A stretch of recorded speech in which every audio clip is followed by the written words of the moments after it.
Hi, Vidita. So I heard you speak about your entrepreneurial journey, your family. If you could just give us ISBs, you're a chartered accountant.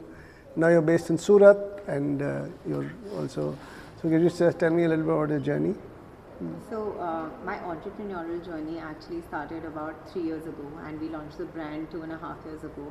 And before that, I was in a corporate stint, but of course, and I was having a great time actually. I was working with Swiggy, and everything was very exciting because we were doing some great stuff there. But again, in 2021, Swiggy in Bangalore. Swiggy, so it was work from home. Okay. Because it was the lockdown time. But yes, my role was based out of Bangalore. Okay. And before that, my role was based out of Mumbai, so I was working out of Mumbai. But, so had been a good stint across food and groceries and in different cities. So everything was perfect. But actually, in 2021 was when I stumbled upon lab-grown diamonds. And it's very rare that you actually stumble upon a category that is at a very nascent stage or that has not come up in your country. And for me, this was that category. I mean, how often can you think of products that could blow up or that could become great and big businesses in your nation? It hardly happens. So while I was very happy with my corporate stint, I think this was my chance. I should just get out of my comfort zone and pursue a space where I could not just build a brand, but build a whole new category in India and pursue it with a lot of conviction and passion. So I think that's what got me started. Like you said, no jewelry background. So a lot of learning had to be done. We had to research a lot. But it's been such a great journey. I think not coming from the background became an advantage rather than a disadvantage, because everything that we've done so far has been from a very fresh perspective. It's keeping in mind what consumers would like to experience and get and be a part of. And that's really paid back in the long run. And I'd love to know the unique innovation behind this lab to diamond kind of, like what's the USP, what's the innovation? So lab-grown diamonds are, of course, they are physically, chemically and optically exactly the same as natural diamonds. So at the core, they are real diamonds. It's just that the origin is man-made and it's not natural. But apart from that, I would actually like to ask you a question. Can you think of a product category where the sustainable variant is cheaper or more affordable than the natural variant or than the regular variant? I mean, we always pay a premium for organic stuff, we pay a premium for sustainable stuff. But here you're getting a sustainable variant at a fraction of the cost. Which is like 10 to 20% of the cost. So I think, to me, it's such a big game changer. It's something revolutionary. Correct. And so it's not extractive, it's not exploitative, and yet it gives you the same experience. Exactly. And it at a lower cost. Yeah. And is that the reason why the market for this is now growing across? Have you raised funding, or is it? Okay. Yes, we have raised one round, and right now we're raising our pre-series A. Right. So your first round was friends and families. You did a seed. No, it was actually angel investors. Okay. The lead investor was Jito, GIF Incubation Fund, and now we're raising from institutional investors. Okay. So it's a bigger round, due to be announced next week. So best of luck. It's already done. Yes, it's all done. It's sealed. It's just going to be announced next week. And that's a pre-series, eh? Pre-series. Oh, wonderful. And you're going to be, and you're based in Surat, we're close to the diamond hub.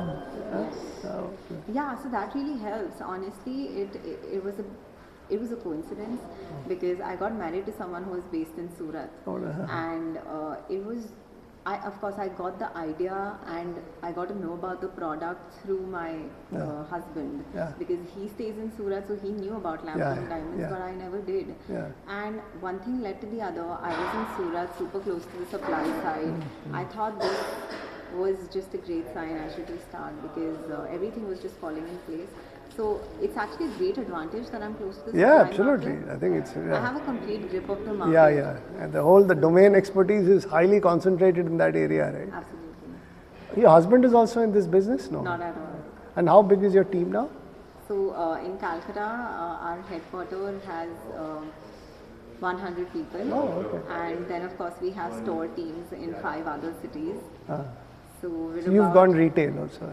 You're all, so it's not you're not doing D2C only. You're doing it It's omni-channel. omnichannel. So we're doing retail and omni-channel because we realize that jewelry business in India can never be a digital first business Yeah. because it's a sentimental yeah. and emotional purchase. People are coming to stores, they like to experience jewelry, wear the jewelry and show it to their family members. So it's an experience. Yeah. And you can't take away that experience Correct. by making it fully digital. Right? I mean, the screen clearly does not compensate for that kind of an experience. So while I think I see a clear demarcation, there is one part of India that optimizes for convenience and they are all for buying jewelry and other things online, which is why we're doing great numbers even online despite the high average order value. But that whole emotional and sentimental angle is something that you can't take away from Indians. And jewelry business, for that reason, cannot be digital first. So we're an omni-channel. Right. And is the differentiation, the customer acquisition cost? It's a getting customers will be obviously the biggest challenge even for this one, right? Because you're competing for the mind space. So is it? Is it very expensive to acquire customers digitally now?